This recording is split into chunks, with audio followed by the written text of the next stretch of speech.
Welcome to the Compassionate Capitalist Show. Of course, I'm Karen Rands, as you heard through the last introduction. If you've listened to this before, and welcome if you've not listened to this before, this show. So, what we try to do with this, the purpose of this podcast is really to let our listeners understand it's really not secrets.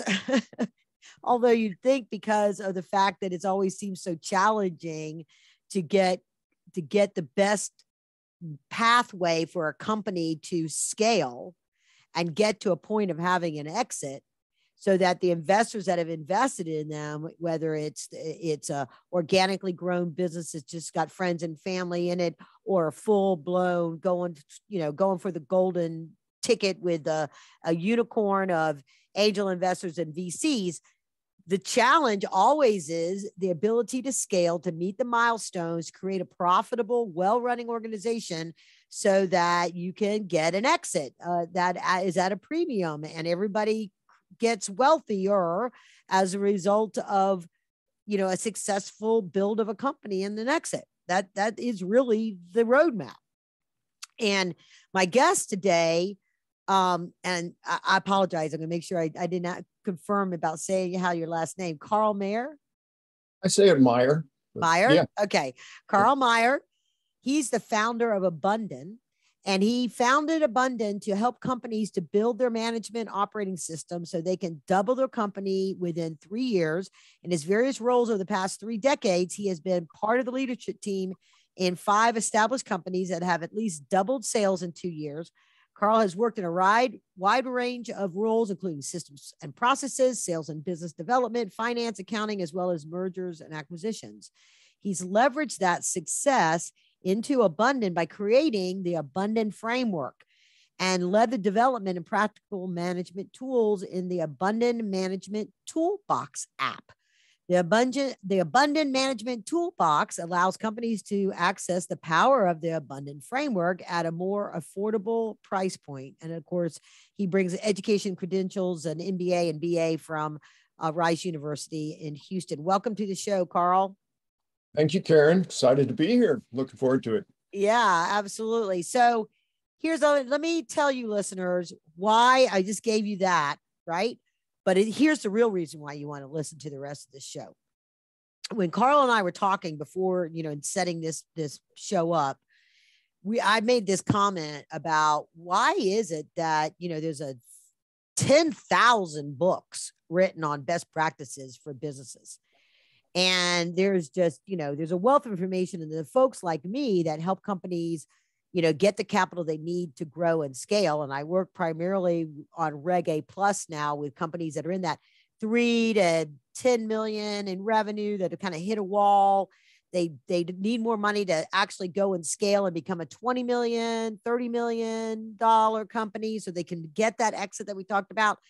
And, it just seems like the mistakes or the things that the business owners don't do, those founders don't do, are fairly consistent. Now, there's outside things that will happen that you can't really anticipate, like COVID, right? And there's things like that, but the rest of it is kind of a blueprint.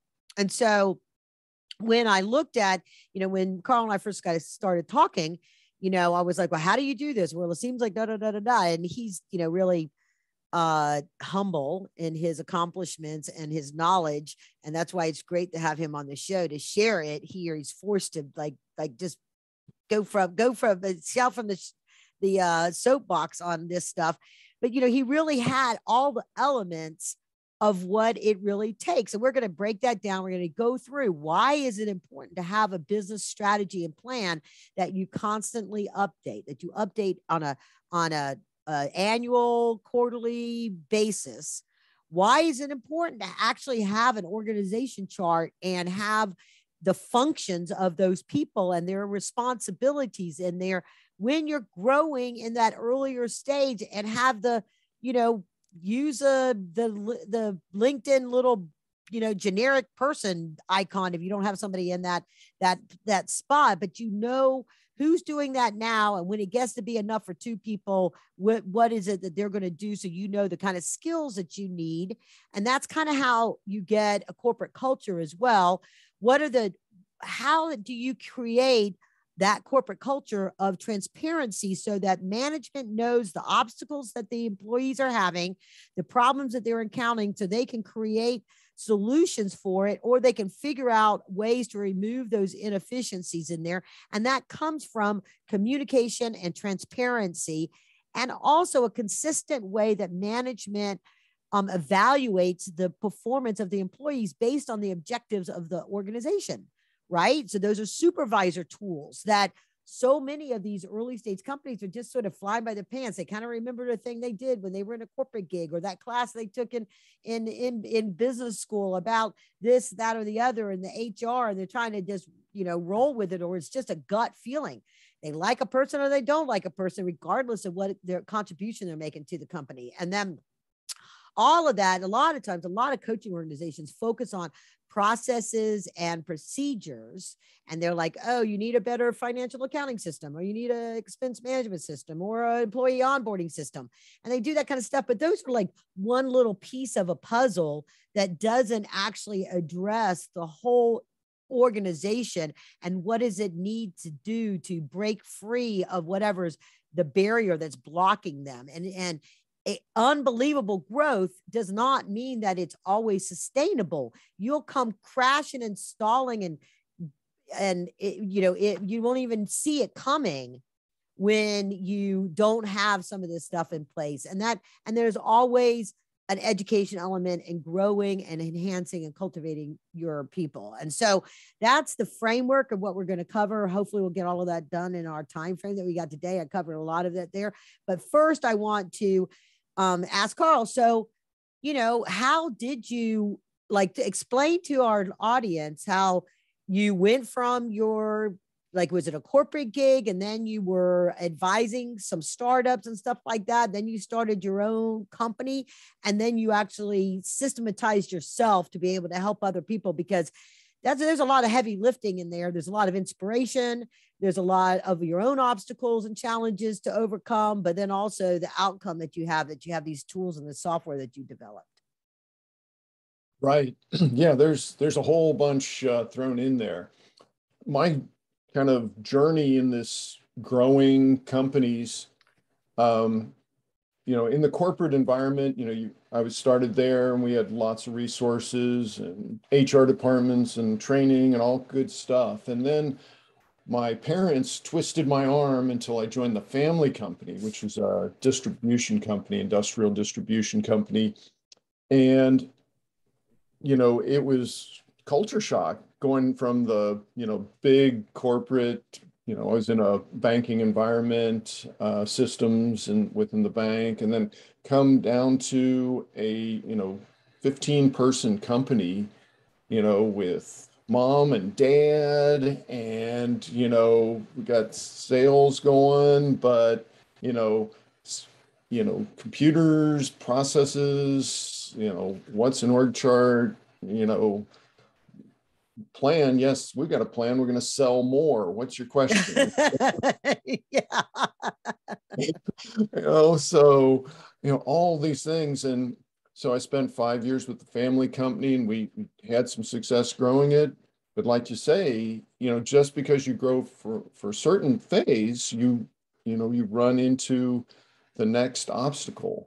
When you're a startup, just that first sale is a huge growth, right? But then you get to a certain point, now you've got to add more people. And so you have another burst of growth. But if you don't manage those people, it's going to stall out at some point. If you're trying, the founder's trying to do everything and they become the bottleneck, and then, Right. so yeah. And from there, I went on and started a couple software companies, worked in a number of different companies, consultant and fractional management, another full-time gig in there. But then about 4 years ago, started Abunden, and basically took all those lessons learned, and all the things that had worked. Here's the spreadsheet I'd used, and here's the PDF I'd used to do these various things like you were describing. with plans and org charts and management meetings, supervisors and process and all that good stuff, and started putting it into our software so that it could be delivered more cost effectively to more people. And so that's kind of the journey, if you will. Yeah. Yeah. So, yeah, it's interesting though, you talked about like your family owned operation. You may have seen this when you were even working in the financial system. When I was with that IBM, sometimes it was amazing because at an MBA school, they had used IBM, and you seem like you might have gone through MBA about the same time I did. It was like IBM was the like sort of like the gold standard of great companies with great customer service, and the whole back then um uh if you didn't use IBM, that IBM was, if you used IBM, that was your job security, within, recommending IBM.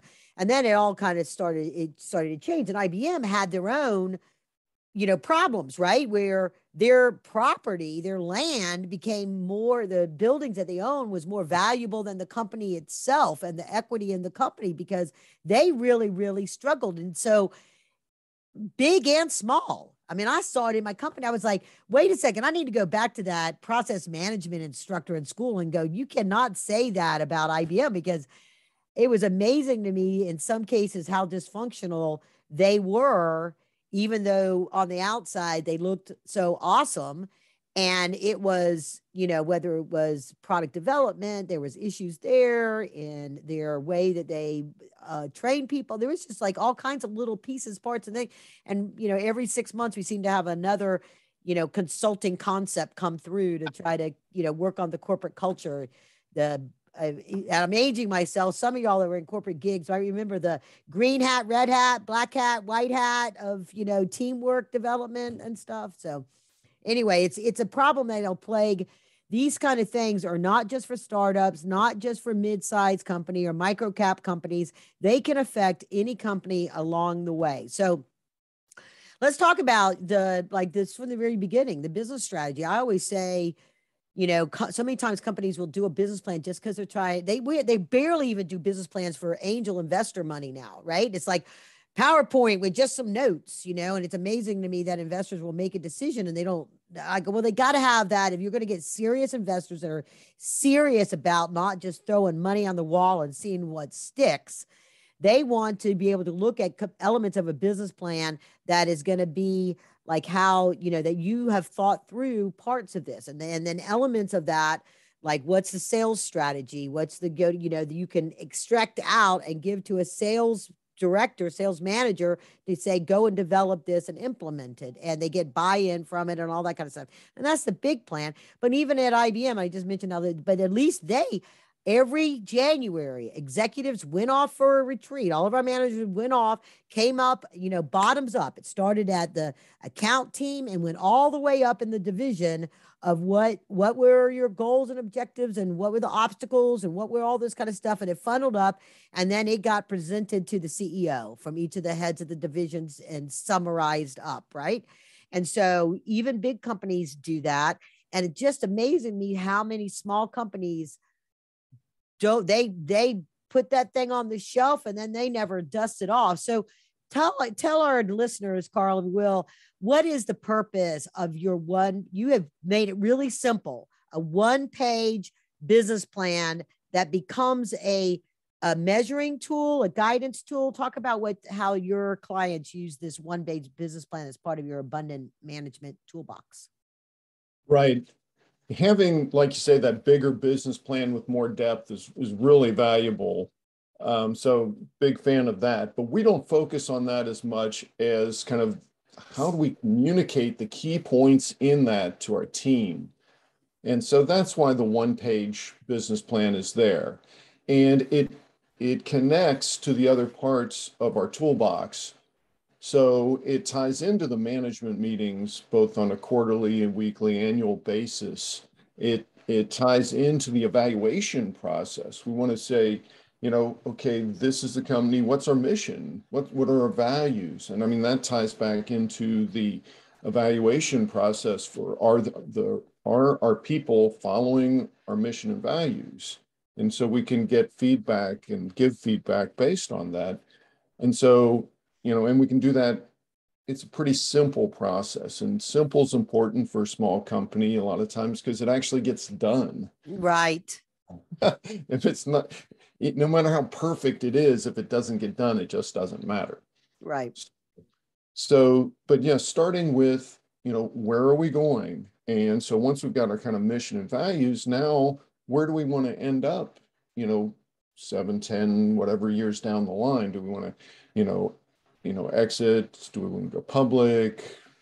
Where do we want to be? And then we start to break that down. Okay, where do you need to be in, say, 3 years to reach your 7-year goal? Where do you need to be in 1 year to meet your 1-year goal? And then that flows again into the management meetings and individual meetings where you've got your quarterly goals. And those are going to reflect how do we get to our 1-year goal. And obviously, as each quarter progresses, and you may start to accomplish some of your annual goals or maybe even your 3-year goals, you can then update the business plan. So you've got a natural cadence of, yes, here's our quarterly meeting. We're checking in. How did we do on our quarterly goals? How does that reflect into the business plan? And then that also loops back into what are our goals going to be in the next quarter. So it all kind of flows together a little bit, but that business kind of one-page business plan is a great way to both communicate what you're doing and then have a loop into the other parts of your process as you go forward. Yeah. So let's jump over to management meetings, right? Because you have I saw there was and by the way, folks, you can go to abunden.com, ABUNDEN.com. .com. Everybody knows what .com is. Abunden.com. And you can he's got cute little cartoons there that explain stuff and all kinds of good things that explains the process that we're talking about. But so I loved how you had set up the idea of management meetings. And so talk about the benefit of quick little meetings at the end of the day, weekly meetings, quarterly meetings, and what some of the goals might be out of those as far. And I see that because I see this with my husband's company, that they do certain groups and they maybe have different ones on different groups. And sometimes it's like, all I'm doing is meetings, but at the meetings, they have their screens open and they're putting stuff in, they're doing stuff. It's not just, tune out and zone out and do something else. There's actions going on, and it really does help the management have a snapshot of where they are and a way, and the employees know they got an issue that they need to get addressed and somebody's attention on and higher up, they can bring it up in that meeting. So they know they have a time to do it. And I think in his case, it helps with not having this overload of emails and something getting lost in the track. So talk about how you help companies, figure out a way to not dread meetings, but use them as a really productive tool. Right. I think an example, quick story, had a company, they had 4 co-founders, and, kind of young-ish from, my gray hair perspective, say 30-ish years old. And they were all, good friends, they could go, have a drink in the evening, and, communication was great. Everything was fine. But when they got into the office, they just weren't communicating effectively to make decisions. And so they called me in and said, hey, can you help with this? I'd worked with some of the co-founders, previous company they worked with. And so I came in, and what we did is we started putting a weekly management meeting in place. So now we could get the founders together. We had another key management team member in there as well, but we started going through, let's systematically identify what the issues are. How are we doing on our quarterly goals? How are we doing on our KPIs? How are we following up on tasks we previously assigned and this type of thing? So, we can identify the issues we need to talk about. Then we allocate time. Okay, let's prioritize and talk about those issues. And we help facilitate some of those meetings to get them kind of in the, this is how it works. And, took a couple weeks, then we tackled one of the big issues that had been lingering for a while. And, after whatever, 30 minutes of discussion, we actually came to a decision. Not everybody, is like, that may not be my favorite way to go, but I understand what other people are thinking now. And yeah, I'm behind it. Let's do this. And so that's the core of why you have a structured management meeting. And, we got a little timer in the app. So it's, a fixed length. These aren't all day meetings and, oh my God, will this thing ever end? I've got other things to do. So that's the core of the management meetings. We've got variations for, a little bigger meeting for quarterly meetings. And, we've got a daily huddle, which is just a quick touch base, 5 or 10 minutes. So some different pieces there, but does that kind of give you a flavor for the management meetings?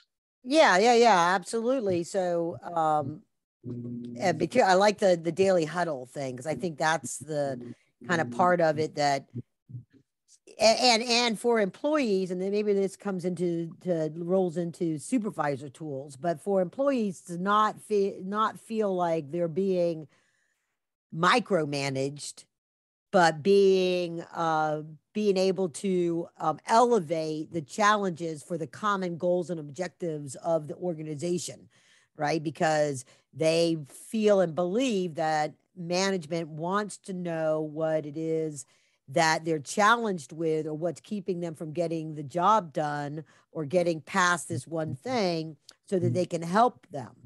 So what do you do within, like on your supervisor tools, to bring some, because everybody's got a different style of management. Everybody's got different skills they bring as an employee, different personality types, the whole diversity of teams, that whether it's, ethnicity, sexual identity, or just, economic stuff of how you were raised or whatever. Everybody brings a whole different perspective to everything and how they interact with other people. So it's all that kind of stuff. So talk about how you sort of even that out when it comes to supervisor tools, and what's important. What are some of the obstacles that you've seen, particularly with young companies that may not have been a manager before, and how tools like this can help them, from the gray hairs that have been execs in something and done all kinds of stuff, to people that are brand new within a management role? Right. Good question. So brings up an example in my mind. There was a situation, this happened to be kind of a light assembly operation, put the various parts together, and they had some people that were kind of, minimum wage-ish type workers that had gotten promoted to supervisor of these assembly workers.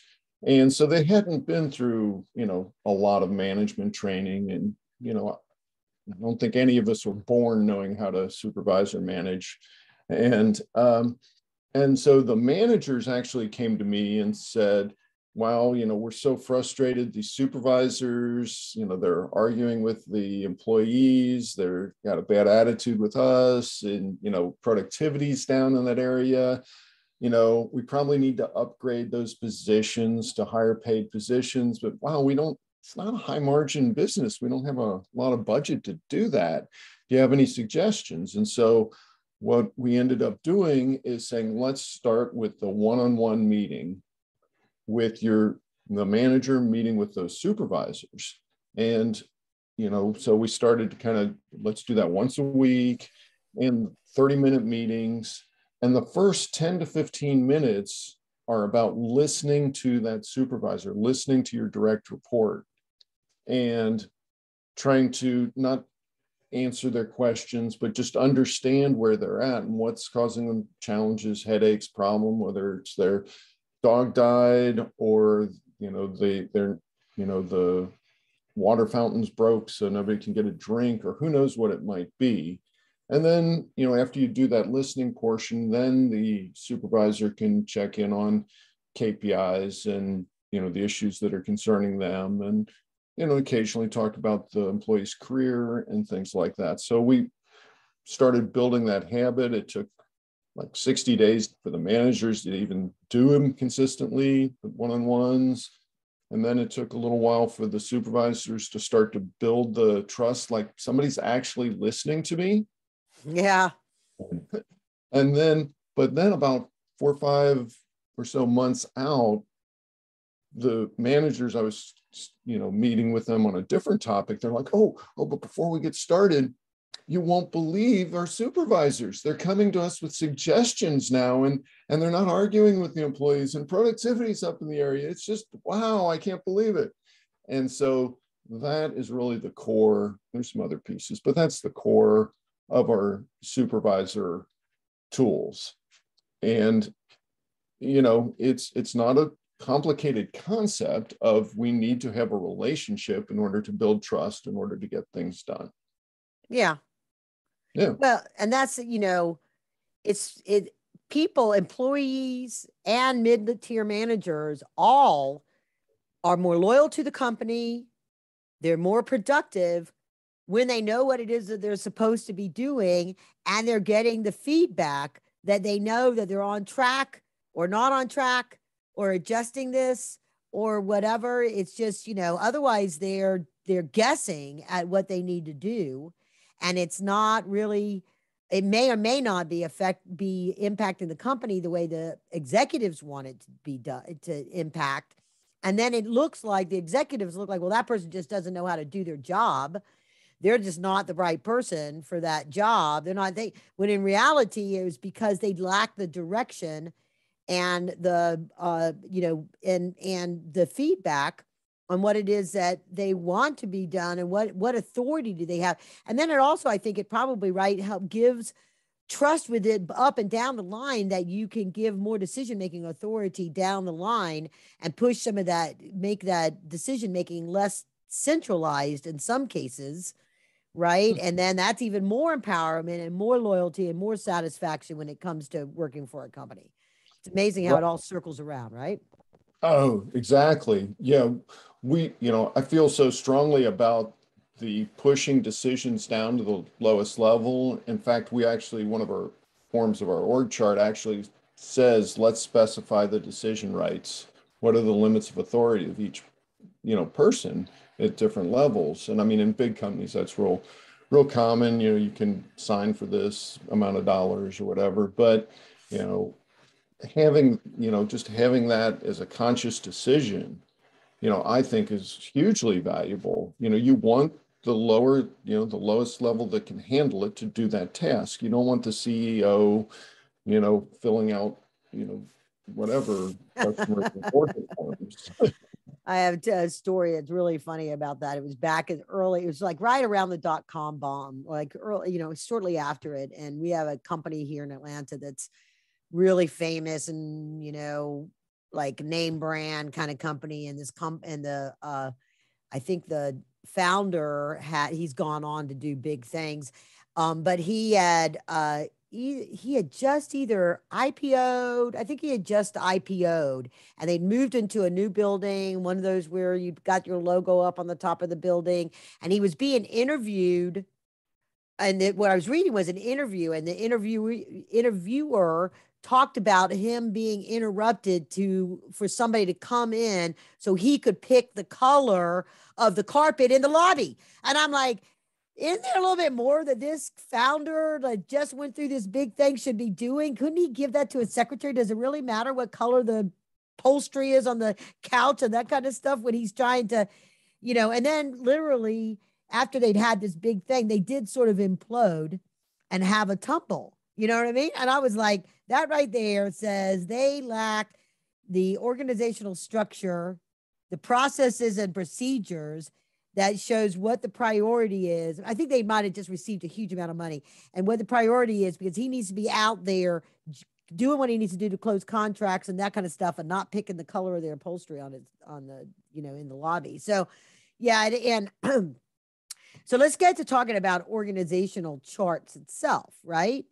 Because as we were talking early before we got in, started the show, that this is where it kind of all ties in, right? This is where you figure out within, processes and procedures. It's like the 3 Ps, and I couldn't remember the other one, but it's people, processes, create profit, right? It's your people. Do they know what they're supposed to do? Are they in the right job, or is there a different job for them to do? Do you have the right organizational structures? So, and then what is it they're doing? Are they doing stuff within what they're responsible for, what, goes towards the objectives, or are they wearing a bunch of other hats because it's like somebody else doesn't realize the value that they bring and says, oh, can you go do this? And then they're off doing that and not doing their core job, or there's nobody to do it. And they're one of those go-getters that says, oh, well, there's nobody else to do it, so I'll just do it. Right. I mean, and then they end up doing more. They get frustrated, they work long, whatever. There becomes frustration with that. And so many times people think of organizational charts as just archaic kind of, what you got a title? We don't have titles, that kind of a thing. So in your perspective, what is the value of an organizational chart at the different stages of a company? Right. Hey, when you got 4 people, there's not a huge value in org charts. I get it. We're all sitting around one table and you say, you're going to do that, and you're going to do that, and you're going to do that. And that's fine. That's fine. But as soon as you start to move beyond a handful of people, you're starting to break up the duties into smaller and smaller pieces. And, by the time you're at a dozen people, you definitely need some sort of org chart so that people understand what their role is.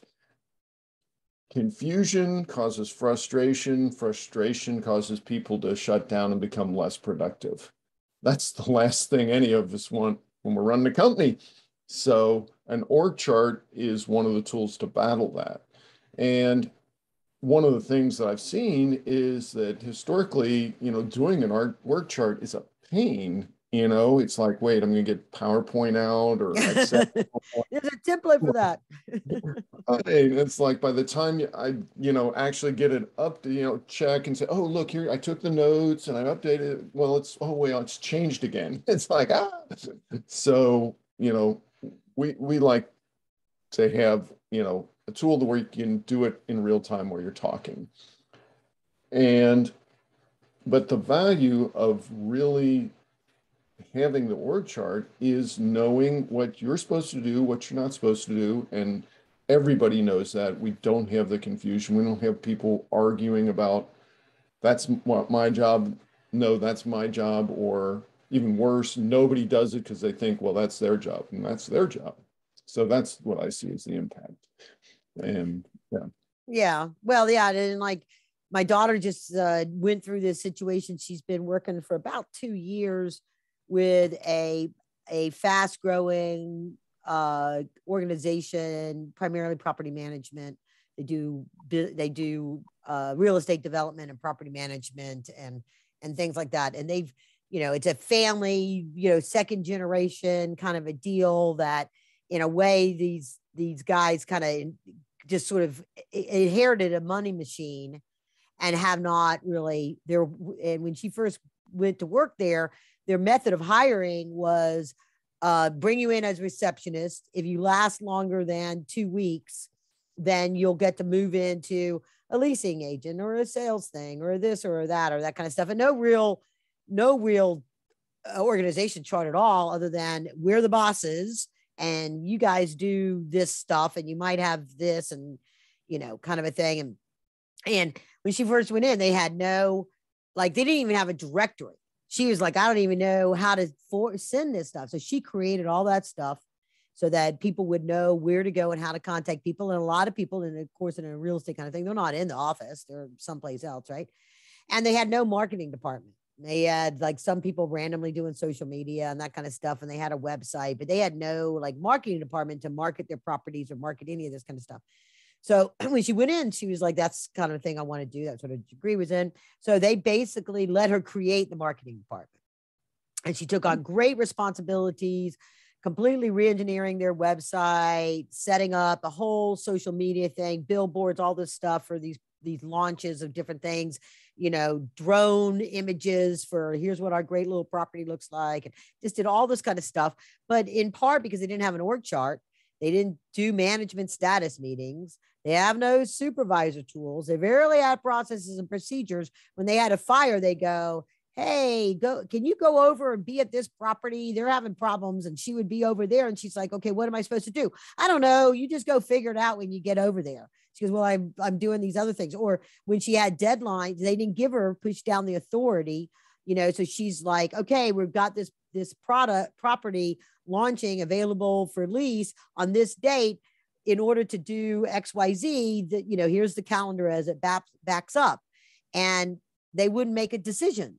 And because they weren't doing their weekly meeting or anything, they kept rescheduling it. Oh, we'll get together next week. We'll get together next week. Decisions get pushed off, and she didn't have the authority to, stroke a $2,000 check to pay for whatever. Right. And so, fast forward, they finally, I guess, realize they've got some problems, but they're so dysfunctional and they're not knowing what they don't know. They brought in somebody who's doesn't even know how to ask the right questions, because she doesn't know what she doesn't know because the management doesn't know what they don't know. So they don't even know what all she does, plus, so they think they can get somebody more experienced that's going to know exactly what they're going to do in that role, but they're still not going to have the decision authority. They're still not going to have the status checks. They're still not going to know all the other things that she did. Right. And it's just like, it's just amazing to me. That's what I said at the very beginning. People can be flowing in cash and think it ain't broke, don't fix it, until it's really badly broken. And they don't even know how broken it is until something horrible happens. And so how do you figure that out when the ownership team, the founders, don't even know what they don't know because they've grown so fast? They just keep hiring people. Oh, tech needs something, or they do this, whatever. Somebody says I need something, and they got enough money, so they just hire them. Right. How do you figure out where the bottlenecks are, where it's broken in a process? What is a way? What's an aha question that a founder listening right now could go, oh my God, we have that problem? They can ask themselves and figure that out before they hit a wall. Well, from your story, two kind of lessons learned have jumped out at me kind of in my memory here. One is that for most smaller companies, their hiring success rate is probably around 25%. 1 out of 4 people they hire is going to be with the company in a year. So if you don't consciously make a process to hire effectively, understand that you're going to spend a lot of money hiring, training people, getting rid of them, whether they quit or you fire them, and then hiring somebody else. So keep that in mind. The other thing is, every time you double your company, everything breaks. So, I mean, if you're steady state, you've got some fighting chance of, just kind of muddling through, without proper, organization of some sort.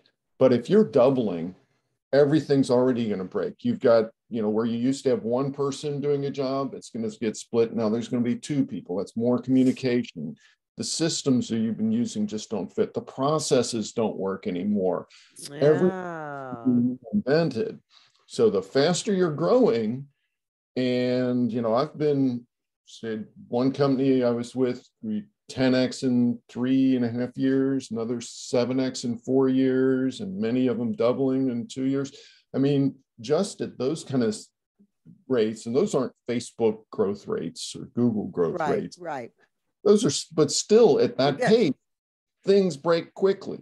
So when I'm going into a company, I'm not trying to make anything perfect right away.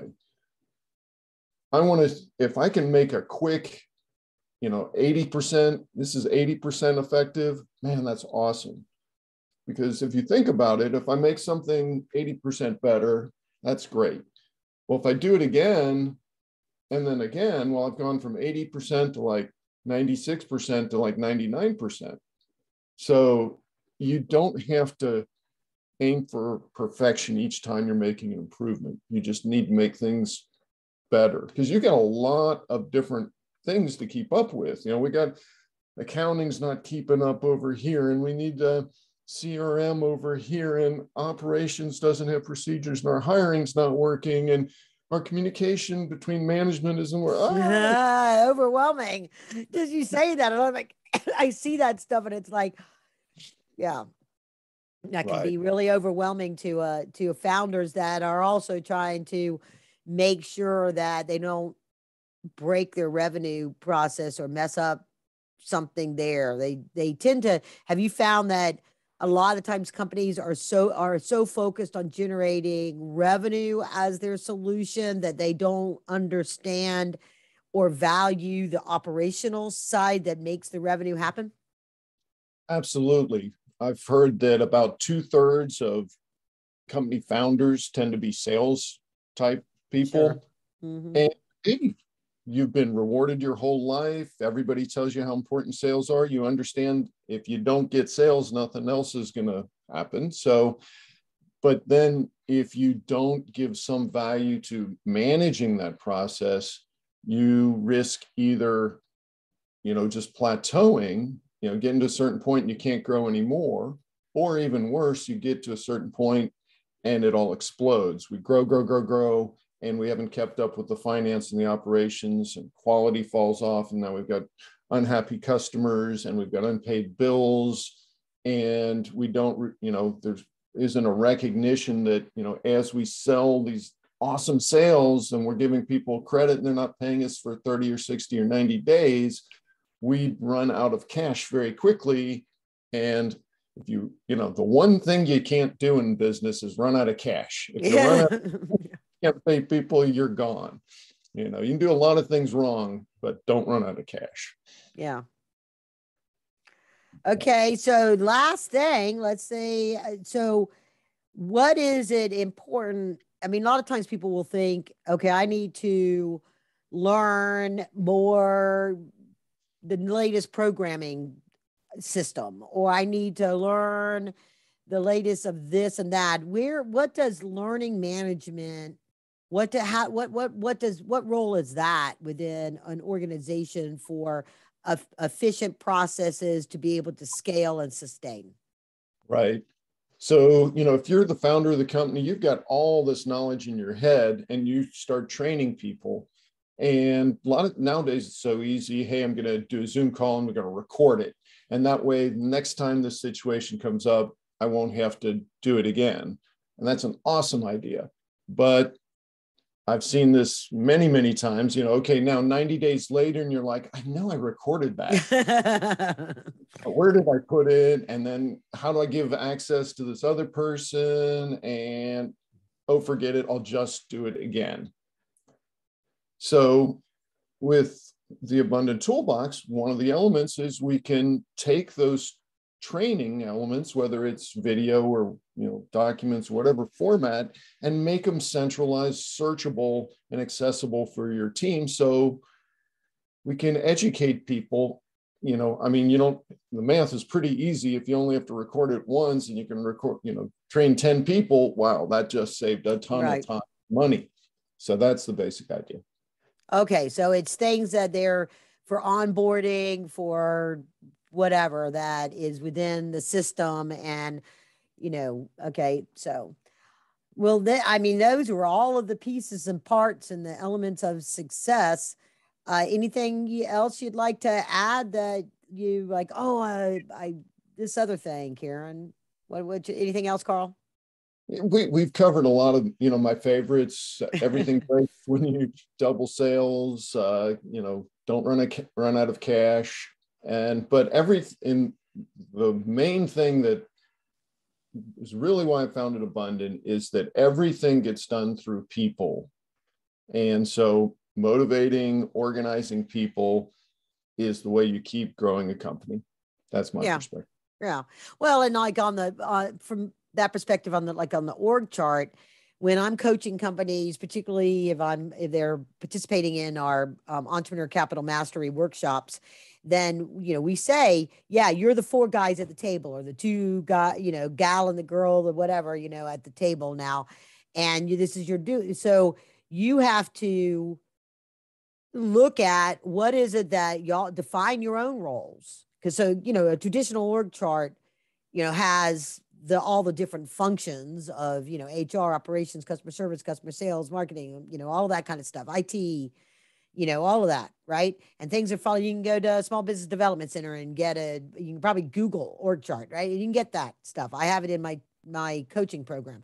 But it's like, so this person's going to do this job and this job now, but you have it as a holding spot so that when is what's the trigger that says we can bring on somebody to do this job. That's why the interim, the world of interim C-suites, you got an interim, legal team, CFOs, right. They're the fractional CFO, the fractional lawyer, the fractional, marketing, sales, and stuff like that. And the purpose of those kind of people are to flush out that department, because you, as the founder that already knows how to do sales, you don't know that stuff, right? That's part of, you don't know what you don't know. So you hire an expert that they can replace themselves by helping you develop that department and do that job on a fractional basis until you have enough volume, enough sales, enough people to have a full HR, all that kind of stuff. And there's also a lot of tools that people can use that will do some of those functions. So a part-time, I was having a conversation with one of my clients, and the guy that I've brought in to be the director of sales, he's like, well, he says he's just going to outsource sales. And I don't really know about that. This is what my customer said, the founder. I said, well, it's not as simple as that. What we're going to do is, like, there's no point in having a telemarketing inbound sales support team and figuring out your phones and figuring all this kind of stuff out till you have a certain number of volume of calls coming in, and the numbers, the cost effectiveness of that to bring it in house. There's all kinds of great companies that you can train and equip, and they've got the scripts to do this kind of stuff, and that fill the gaps until you as your people do. But if you have an org chart, if you go through that first business planning process, then you can do that. And then, to me, then the investors know what you don't know, and that you're going to have to get help doing this, and you figure it out. And it's a great exercise at that startup level that I take companies through, because they themselves realize, oh, I don't know what I know. I'm going to need to look for somebody that can do this or do that. Maybe I'll get a person on my board of advisors. I'll find a mentor at one of the incubators or accelerators that can help this function while I'm figuring stuff out till I have money to buy pay for somebody. All of that kind of stuff. I think the organizational chart, just like your one-page business plan, becomes a living, sort of breathing thing. And if you can do it without having to do it on a PowerPoint, right? You can have one whiteboard that's just your org chart that you can use the whiteboard eraser and erase and move and add boxes really easy on a fly. That's something that those are like two things that I think will help companies stay on track, with their, those three pieces really come together well to know direction in which you need to go. What are the people and resources you need to do? And then ultimately the processes. And then how are we doing with your management meetings and your check-ins and things like that? Did I summarize it okay there, Karl? Yeah, you did a great job. I'm a good listener. Absolutely. That's real awesome skills, being a good listener. So, okay. Well, I really do appreciate you being a guest on the show. I want to encourage everybody to please go out to abunden.com, ABUNDEN, so you can connect up with Karl Maier. Yes. Okay. And that's spelled Maier. That's one of you. Hey, and if you're playing Wordle, you can use that in Wordle, and you'll cover a bunch of the common consonants and two of the common consonants, three of your vowels. No, I'm just joking there. Everybody's going, what word do you use? Anyhow, So I digress. And please go to KarenRands.co so that you can understand more about what we do, set up a time to talk to myself. And if you found this beneficial, if you know a business owner, a founder, an investor that's struggling with they're concerned about an angel investor group that's concerned about how some of their companies have flattened out and plateaued, send them this podcast. Maybe something in here will be an aha moment that they go, oh, I should have known that. I knew that. How come I wasn't doing that? Right? It's that aha moment. You go, oh man, I knew that. I can't believe I hadn't been doing that for the last 3 years. I do that all the time. And so, share that with them, give us the 5-star, the thumbs up or whatever, where you're listening to this. And with that, onwards and upwards. Thank you, Karl. Thank you, Karen. I've really enjoyed it.